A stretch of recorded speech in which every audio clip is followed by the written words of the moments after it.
В едно далечно царство, преди толкова по столета, живели цар, царица, принцеса и зъл ангелсник чародей. И един особен змей, си на този злобен чародей, Метиклав, Давид опасен, но за бащина неволя тревопасен. Че змей, че смешен, смешен змей, вместо царска дъщеря да похапва тайничко трева.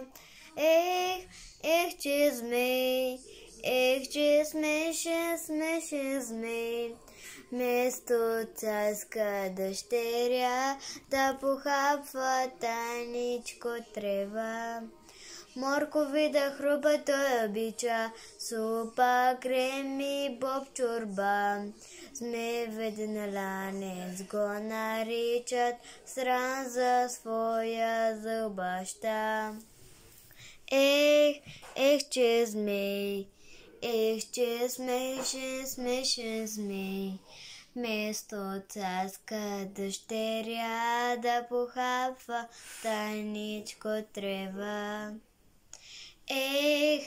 Че змей, че смешен, смешен змей, вместо царска дъщеря да похапва тайничко трева. Че змей!